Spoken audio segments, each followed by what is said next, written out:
Well, been forever since dude, since we've I recorded. gotta stop wearing this shirt every time we record. Holy cow! I need to smelly. go buy some clothes, dude. Have you? What do you think about? You and I have talked off air about the Kennedy assassination, right?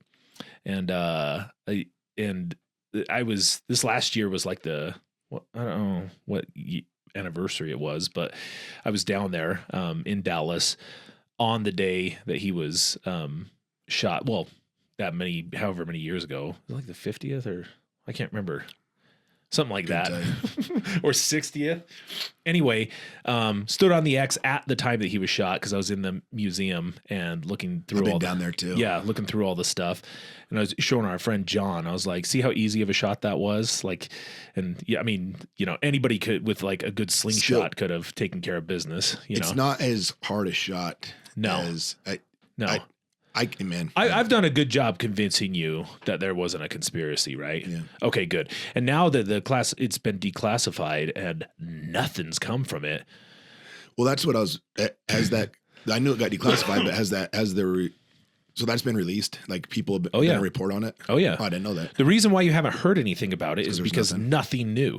I mean, the only thing I was reading on it because there's a lot of people that were excited about it, like, oh, what's going to come? I'm like, nothing's going to happen. It's just going to confirm what is already known, right? So is it available for public consumption? Like, yeah, Can we see it? It talks a little bit about, see, this is the funny thing is like, I hear this on Joe Rogan sometimes, and who's that? Rob Reiner is really into this and thinks it was a huge conspiracy, right?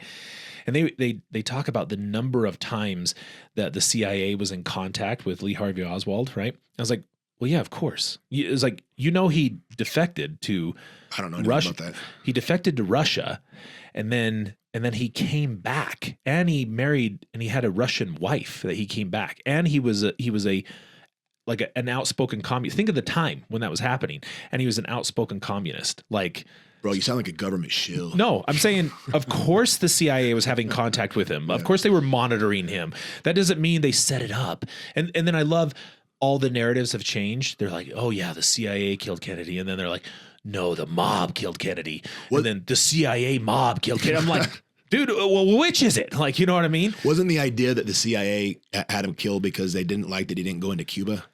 Isn't that the thing? I don't know. I've never. I think that's what. Sure. I mean, why'd the mob kill him? No, I know. Yeah, you're right. That's true. Yeah. The mob comes up too. Yeah. I guess the CIA couldn't hire their own contract killer, so they got with Luigi and right. Exactly. That's what I'm saying. Like it's the simplest version is usually what the true version is. And I was like, well, yeah, that's a really simple version.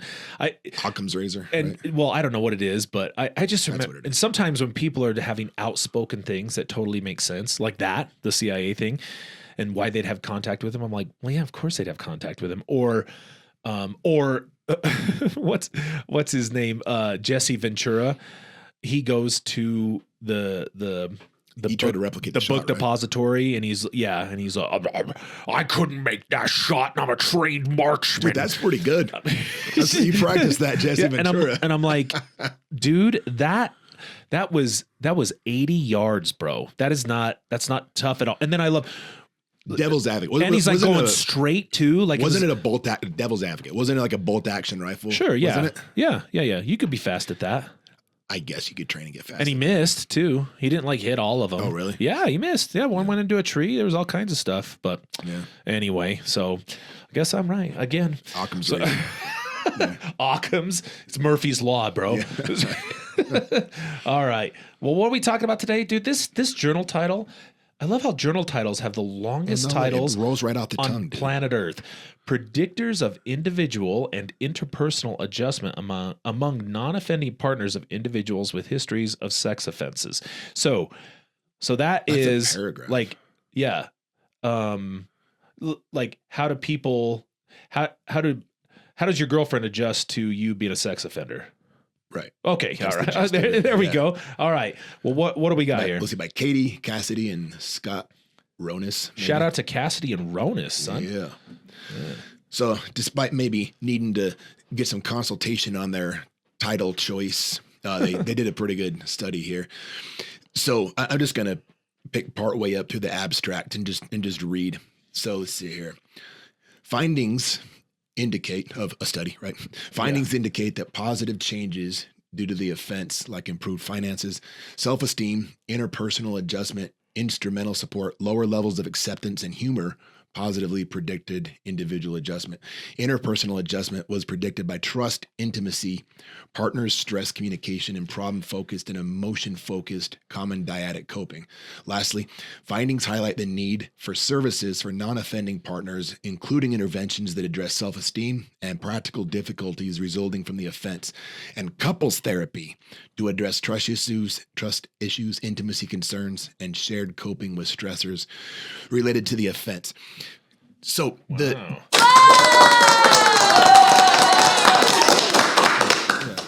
got our little fan base, GSW fan base, some canned laughter or applause. So when it comes to like couples therapy, that doesn't really show up a lot in sex offender treatment. And that like typically, I might meet dude's wife when she comes in to become a sponsor, and on occasion maybe I'll see her out in the lobby or something, but by and large most of my clients is just individual therapy. And we'll talk about relationship skills and social skills with the client directly, and and he'll go home and try out whatever we talk about and come back. But couples therapy itself hasn't really been a priority, but I think there's a damn strong case for it. And because when I think back, I do have a couple clients that the spouse has still made it in for like a few, I guess, conjoint couples sessions. And first off, it's a weird boundary because we're often cautioned against doing individual therapy and couples therapy for the same, as a therapist. Well, unless you're doing like therapy with the, I guess the ideal way, if I know it to be true, is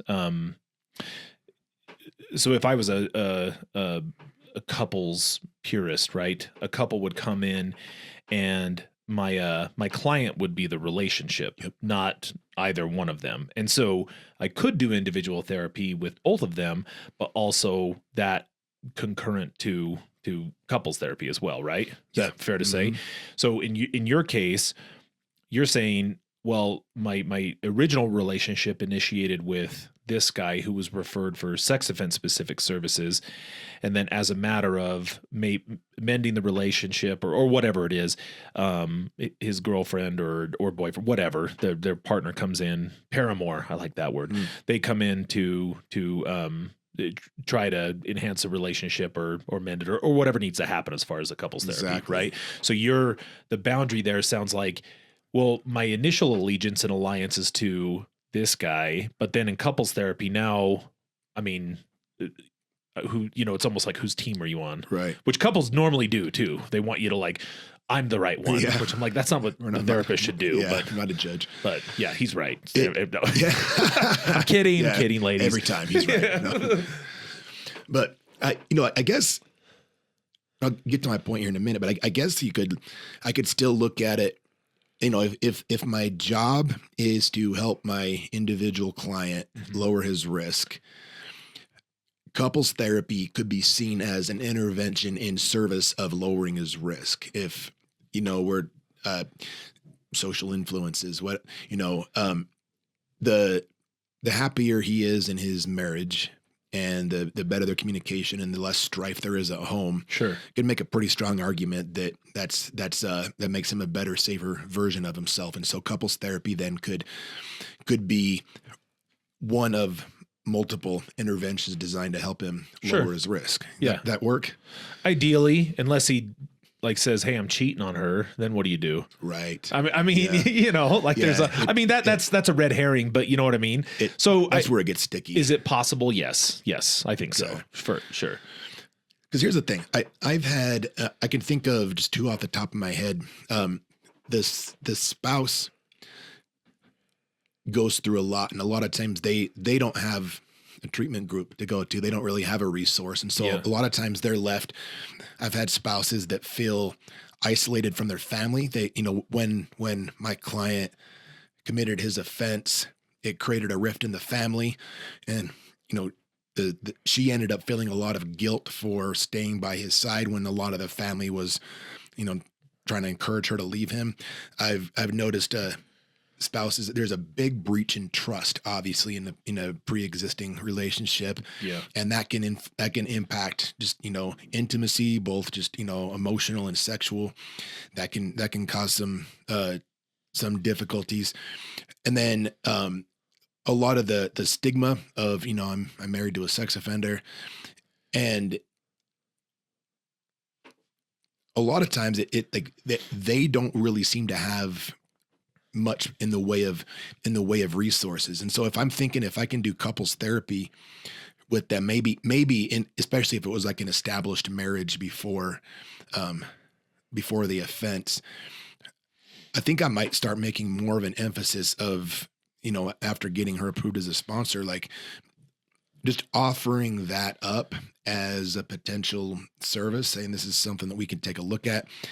And, because I don't want to cajole them into feeling like they need to. Yeah. But like I want that opportunity there. And just this is kind of a sidebar, but worth mentioning is our very own therapist, Adrian, had kind of identified. Shout out to this. Adrian. Exactly. She kind of saw this problem as well. And she tried to start up a group, and we'd made it pro bono. So the spouses of any of these clients of ours would be welcome, free of charge. And she was, running group like once a week to address some of these things that come up, and it was sparsely attended. Like one person went a couple weeks in a row, maybe there was two people, and then it just died out. And Yeah. I think a lot of that has to do, I'm guessing here, but I'm wondering if shame has anything to do with it. A lot of these spouses feel self-conscious, and they might feel awkward about showing up to a group, just, kind of some scarlet letter type feeling. Sure. Yeah. And it was a good idea, just couldn't take off. It's it reminds me of you've heard of the Matrix program, right? Yep. Really good evidence for intensive outpatient substance use treatment, and one of the components of that is a family group every single week, and it's mainly psychoeducational. Like it's a lot of teaching families kind of what's going on with the person, and giving them because it's like a and it is a very didactic group. It's very like, hey, I'm teaching you something. There's like PowerPoints to it and everything as well. So, and it's interactive. They can ask questions and stuff, but it's not like a therapy group. You know what I mean? And pretty much sky's the limit. Like you could have hundreds of people there and it'd be fine. Like there's no limit on the amount of people who are coming because it's not necessarily a group, and that's the point of it, is to like educate them on potentially what this person's going through, what they can expect, what's considered normal. And then also letting, like, there's a lot of joining there that's happening, like, oh, it's not just me, and other people have the same struggles as them. So you would think that there would be a little bit more attendance to something like that. It sounds like that was built into the program. Yeah, it's part of the program. What was there, like, what could we borrow from the way Matrix does it that would... Well, Matrix is also as much about frequency as it is content. And what I mean by that is like, so how it's designed is, if you're starting, you'd have your week bookended, and the idea is that you would never go more than 2 days without touching base with a therapist. Oh, wow. So that's what makes it intensive outpatient. So you would have, it's all group therapy. Well, you do one individual with the client. So basically, let's say you start on Monday. So Monday you'd have an early recovery skills group, followed immediately by a relapse prevention group. An early recovery skills, usually an hour, relapse prevention, hour and a half, right? And then on Wednesday, you'd have your family group, and then you'd have to attend that too. And then Friday would be another early recovery and relapse prevention, right? And then you'd have an individual in there. And so what I mean by frequency is like you're having so much contact with the therapist, right? It's not once a week, and substance use is, I mean, the relapse rate is crazy, right? But them coming, like touching base with you that many times is a huge reduction in that. And then it tapers off as time goes on. So I mean, most of it's not supposed to be like a process group. Okay. It's just psychoeducational, which is very non-invasive, and it doesn't require the people who are coming to that group. It's kind of like, I mean, it's not like Al-Anon, because Al-Anon's a little bit different, right?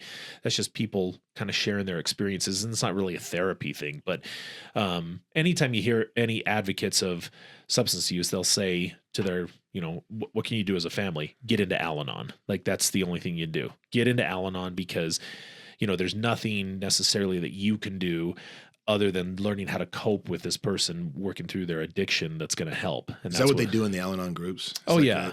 How to cope with my spouse. That's what a lot of it is. You know what I mean? And setting up boundaries, stuff like that. There's not really a huge structure to it necessarily. So that psychoeducation is really important. And I think spouses or partners would really benefit from that. But I was kind of curious, what were the predictors again? It says findings indicate that positive changes due to the offense. Let's see. That's what I was due to the offense. Improve self-esteem, interpersonal adjustment, lower levels of acceptance, humor, positively predicted individual adjustment.